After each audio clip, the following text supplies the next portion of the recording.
이 시간 하나님을 예배하기 위하여 종려주일 아침에 함께 모이신 여러분 모두를 주님의 이름으로 환영하며 축복합니다. 오늘 이 시간에는 하나님의 은혜라고 하는 제목으로 우리를 향하신 하나님의 마음을 함께 살피도록 하죠. 오늘 우리는 성례식에 참여하게 됩니다. 어떠한 분들은 이 성례식을 위하여 기도하며 준비하신 분들도 계시고, 교회 와보니 오늘이 성례식이구나 하는 것을 확인하신 분들도 계실 것입니다. 보통 성례식이 있는 날은 목회자나 성도들이나 마음이 분주해집니다. 또 어떤 분들은 주보를 보면서 속으로 생각하실 거예요. 오늘은 예배가 참으로 길겠구나. 그러나 여러분, 오늘 우리가 참여하게 되어지는 이 성례, 세례와 성찬은요, 우리의 구원이 되신 예수님께서 친히 제정하시고 우리에게 지키라 명령하신 거룩한 예식입니다. 그리고 이 성례의 시간들을 통하여 하나님께서는 반드시 우리에게 놀라운 은혜를 부어주시겠다라고 약속하십니다. 우리는 오늘 이 성례식을 통하여 다시 한번 하나님께서 우리에게 주시는 분명한 진리를 깨닫게 되어질 것이, 한번 따라해 보시죠. 하나님의 은혜가 전부입니다. 우리 중고등부 친구들 입은 이렇게 모양만 있는 게 아니니까 한번 따라해 보시죠. 중고등부 친구들만 한번 해볼까요? 우리 선생님들과 전사님들의 자랑이 되어 주십시오. 하나님의 은혜가 전부입니다. 다 같이 한번 고백해 보죠. 하나님의 은혜가 전부입니다. 그런데 문제는 무엇입니까? 우리가 고백하는 것과는 달리 우리의 삶에서 이것이 실감나지 아니할 때가 많다라는 것이죠. 사도 바울은 자신의 고통스러운 질병 때문에 너무나 힘겨워서 하나님 앞에 이 병을 고쳐달라고 3번이나 간절히 기도합니다. 그때마다 하나님께서 바울에게 주신 말씀은 바로 이것이에요. 나의 은혜가 너에게 족하다. 우리의 생각과 경험을 따라 생각하면 바울 정도 열심히 살아가는 사람이면 하나님께서 응답해 주시는 것이 마땅합니다. 지금까지 주의 몸된 교회를 위하여 한 그의 수고와 헌신이 얼마예요? 게다가 전도자의 삶을 살아가기 위해서는 건강이 필수적인 조건이 되어지는데 왜 바울을 통하여 그 많은 사람들은 구원하셨으면서 바울을 그냥 두시는지 이해가 가지 않아요. 그러나 막상 바울은 자신의 삶 가운데 내가 원하는 기도에 응답을 받지 못했지만 하나님께서 언제나 나를 하나님의 최선으로 인도하신다는 사실을 결코 놓치지 아니하였습니다. 사랑하는 성도 여러분, 나의 은혜가 너에게 족하다라고 하는 하나님의 말씀은 내가 바로 너의 전부다라고 하시는 하나님의 음성인 것을 여러분 기억하셔야 하는 것이죠. 이 말씀은 비단 바울에게만 주어진 것이 아니라 오늘 예수 그리스도를 나의 생명으로 고백하는 모든 믿음의 사람들에게 동일하게 주신 하나님의 축복의 말씀입니다. 처음 하나님께서 하나님의 백성을 부르시기 위하여 아브라함을 택하시고 갈대아 우르에서 떠나 하나님께서 약속하신 그 땅으로 가라 명하실 그때에 하나님께서는 그에게 축복하시면서 말씀하세요. 두려워하지 말라, 내가 너의 상급이다. 당장 내 손에 들려있는 것이 없고 하나님께서 가라고 명하신 그 땅이 나에게 너무나 두려운 땅이지만 하나님께서는 그에게 내가 너의 상급이다 라고 말씀해 주시는 것이죠. 이 말씀은 바울 사도에게 주신 말씀과 동일한 의미입니다. 걱정하지 마렴, 내가 너의 전부가 되어줄게. 때때로 우리는 우리의 삶 가운데 예기치 않은 고난을 겪게 되어지는 그 순간에 우리의 마음에 온갖 의문이 떠오르게 되어집니다. 그러나 여러분, 믿음의 사람들에게 고난이라고 하는 것은 우리의 삶에 베푸시는 하나님의 은혜를 좀 더 깊게 경험하게 하는 은혜의 통로가 되어지는 것입니다. 우리가 우리의 인생을 살아가다 보면 때때로 우리의 꿈이 좌절되어지고 원치 않는 질병이 찾아오고 경제적인 어려움이 닥쳐오거나 아니면 사랑하는 사람을 안타깝게 떠나보내야만 하는 그런 아픔을 경험하게도 됩니다. 그러나 여러분, 오늘 여러분들에게 허락되어지는 하나님의 은혜는 이 모든 감당키 어려운 우리의 삶의 현장 가운데 능히 이겨낼 만한 힘과 능력을 허락하시는 것이죠. 그리고 하나님께서는 오늘 이 시간에 우리에게 말씀하십니다. 우리가 연약할 그때에 내가 여전히 사랑받고 있다는 확신을 우리에게 허락해 주시는 것입니다. 로마서 5장 말씀 함께 보도록 할까요?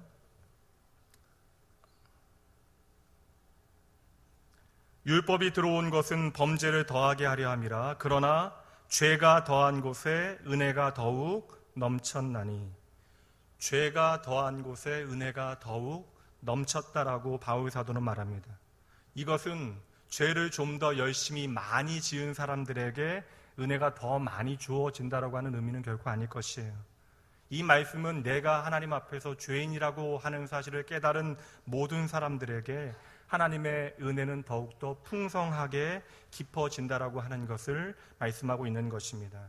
그러므로 사랑하는 성도 여러분, 특별히 중고등부 친구들, 죄의 힘보다 하나님의 은혜가 더 크다라는 사실을 결코 잊으시면 안 됩니다. 우리는 본능적으로 우리의 죄를 감추려고 하거나 축소하려고 하는 그러한 의지가 있어요. 엄마가 아끼는 그릇을 떨어뜨리는 아이가 순간적으로 엄마를 바라보며 내뱉는 말은 엄마, 내가 안 했어 라고 말합니다. 분명 아이가 했음에도 불구하고 그 순간 하게 되어지는 이야기는 내가 안 했다라고 하는 이야기인 것이죠. 그러나 여러분, 우리가 하나님 앞에서 나의 죄를 감추어 작게 만들면 반대로 하나님의 용서로부터 오는 하나님의 기쁨도 우리 안에서 작아지는 것입니다. 사랑하는 성도 여러분, 우리는 그저 세상의 다른 사람들과 비교하여 꽤 괜찮은 죄인들이 아닙니다. 예수 그리스도의 십자가에 우리 자신을 비추어 볼 때 우리는 나 같은 죄인 살리신 그 크신 하나님의 은혜를 직면해야 하는 것이죠. 바울 사도의 고백은 이러한 은혜의 원리를 우리에게 잘 보여주고 있는데요. 디모데전서 말씀 보도록 합니다. 1장 15절 말씀입니다. 믿보다 모든 사람이 받을 만한 이 말이요, 그리스도 예수께서 죄인을 구원하시려고 세상에 임하셨다 하였도다. 죄인 중에 내가 괴수니라. 우리의 상식으로 생각할 때는 바울이 지난 과거 가운데 행한 일들, 하나님의 교회를 핍박하고 예수를 믿는 사람들을 죽였던 그 일을 생각할 때에 바울은 나의 과거 때문에 내가 죄인 중에 괴수였다라고 말하는 것으로 여겨집니다. 그러나 여러분, 그것이 아니에요. 바울은 이 말씀 가운데 오늘도 여전히 나는 죄인 중에 괴수이다라고 말합니다. 영어 성경에 보면 I am the worst라고 되어 있어요. 다시 말하면 나는 여전히 최악이다라고 하는 고백이 담겨져 있는 것입니다. 성경은 우리에게 말씀의 거울을 들고서 우리의 존재와 우리의 죄의 실체가 무엇인지를 정확하게 비추어 줍니다. 로마서 3장 23절 말씀에 우리의 인생에 대한 실체를 말씀해 주는 말씀이 기록되어져 있는데요. 함께 읽어볼까요? 모든 사람이 죄를 범하였음에 하나님의 영광에 이르지 못하더니. 아멘. 참으로 가슴 아프지만 성경은 우리가 불치병에 걸려 있다는 사실을 선언하고 있습니다. 진단하고 있는 것이죠. 이 진단은 오늘도 우리가 여전히 하나님의 치료를 거부하며 나는 괜찮다라고 말하고 있기 때문에 그러한 것입니다.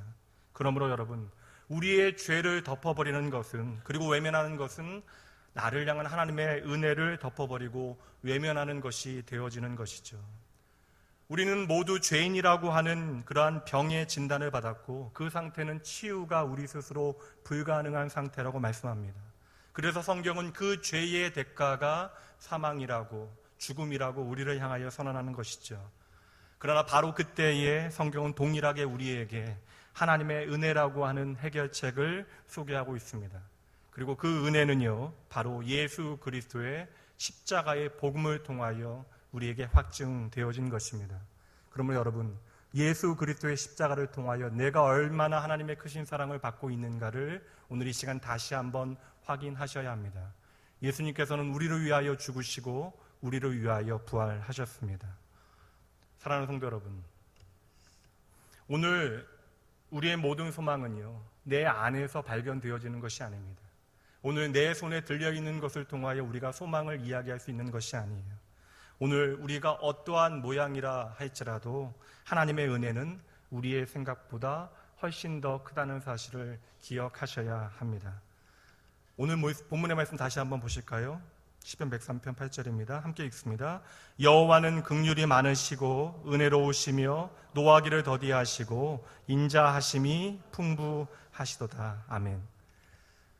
지금 시편의 기자는 하나님이 어떠한 분이신지를 정확하게 이해하고 그것을 고백하고 있네요. 하나님은 긍휼과 은혜가 많으시기에 우리를 향하여 노하시기보다 언제나 우리에게 넉넉한 사랑을 베푸시는 분이라 고백합니다. 여러분, 이 말씀은요, 특별한 해석이 필요한 말씀이 아니에요. 구약의 말씀임에도 불구하고 예수 그리스도의 십자가의 은혜와 또한 나를 향하신 하나님의 사랑이 무엇인지를 정확하게 전하여 주고 있는 소중한 말씀이 되어지는 것이죠. 때때로 우리가 하나님의 은혜를 놓치게 되어지는 그 순간에 우리는 내가 지은 죄만을 기억하게 되어집니다. 내가 죄인이라는 그 사실 때문에 우리가 더욱더 하나님의 은혜를 바라보게 되어진다면 그것은 참으로 귀한 일이지만, 때때로 우리는 우리가 지은 죄에 대한 기억 때문에 하나님의 은혜를 잊어버리고 그 죄책감에 깊이 빠져들게 되어지는 순간들이 있는 것이죠. 그렇다면 여러분, 하나님의 말씀을 기억하십시오. 이사야 44장 말씀 봅니다. 함께 읽습니다. 내가 내 허물을 빽빽한 구름같이 내 죄를 안개같이 없이 하였으니 너는 내게로 돌아오라. 내가 너를 구속하였음이라. 아멘. 내가 너를 용서하였으니 너는 언제든지 내게로 돌아오라. 내가 너를 구원하였다. 여러분, 오늘 이 시간 이 말씀을 나를 향한 말씀으로 확신하셔야 됩니다. 하나님께서는 예수 그리스도를 통하여 여러분의 모든 죄를 완전히 용서하셨습니다. 오늘도 우리는 여전히 우리의 죄를 열심히 쌓으며 살아가지만 하나님은 더 높은 하나님의 은혜를 우리의 삶 가운데 쌓고 계십니다. 우리는 제 아무리 높은 죄의 산을 우리의 삶 가운데 쌓아 올린다 할지라도 하나님께서는 우리의 삶에 우리가 감당하지 못하는 더 높은 하나님의 은혜를 쌓아 올리시는 것이죠.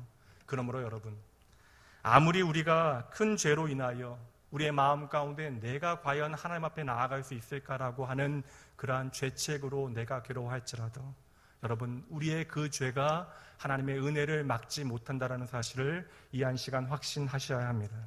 여러분, 하나님의 놀라운 은혜 앞에 우리의 죄는 먼지와도 같은 것입니다.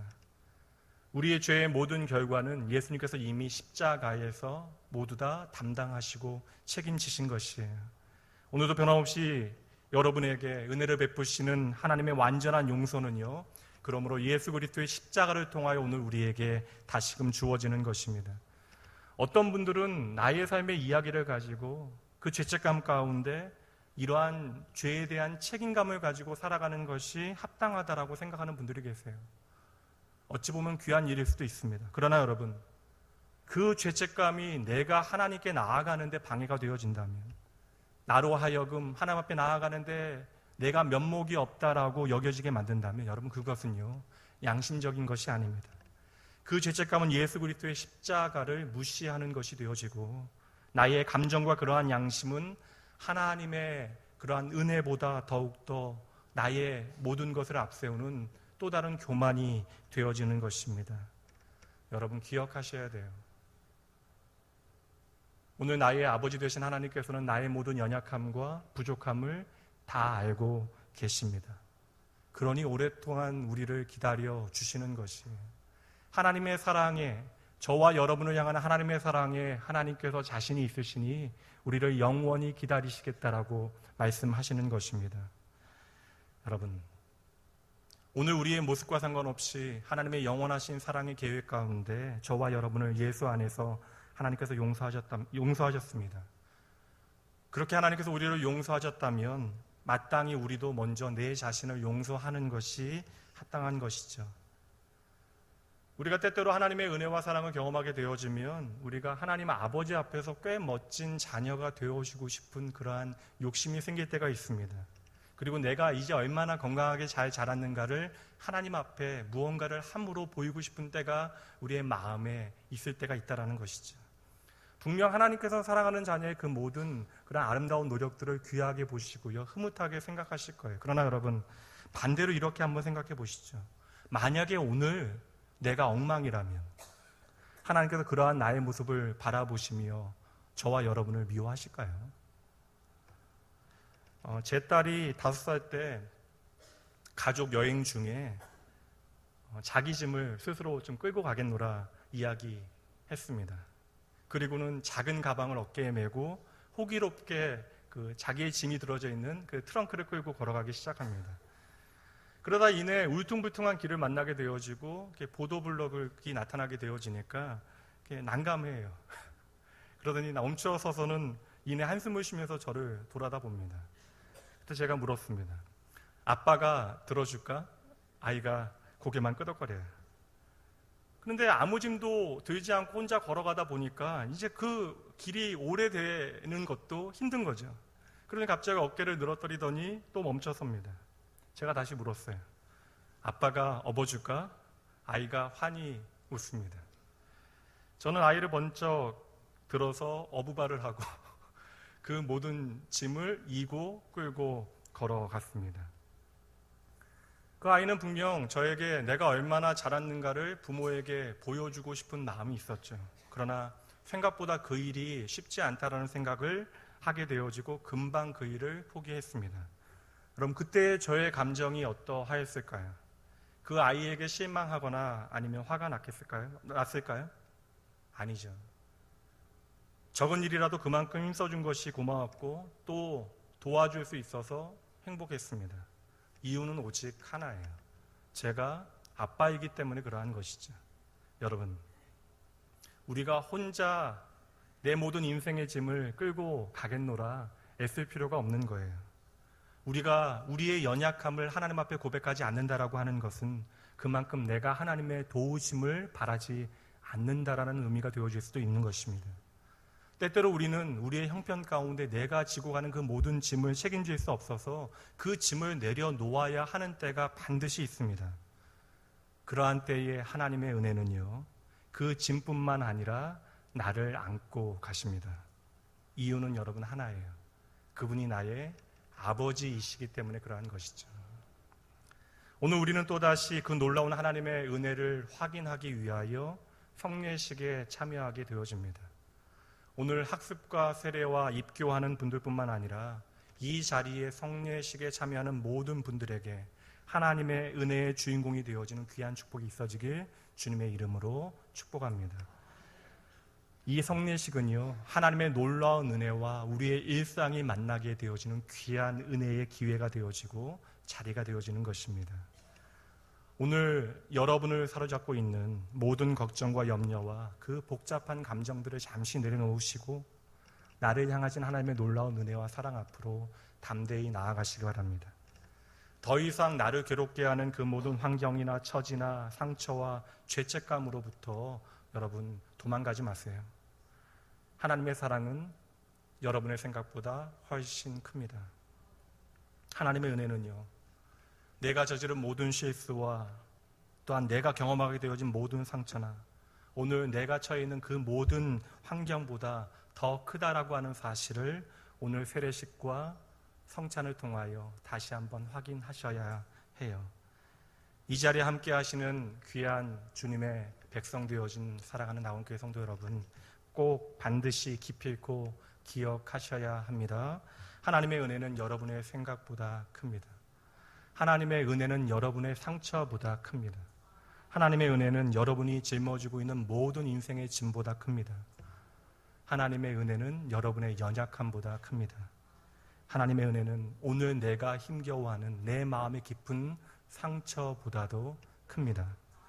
오늘 이 시간 하나님의 은혜는요, 나의 부족함과 연약함을 깨닫고 오직 하나님만을 바라보는 지극히 작은 영혼들, 어찌 보면 꺼져가는 등불과 이미 꺾여버린 갈대와 같은 그러한 저와 여러분의 삶 가운데 임하는 하나님의 사랑인 것입니다.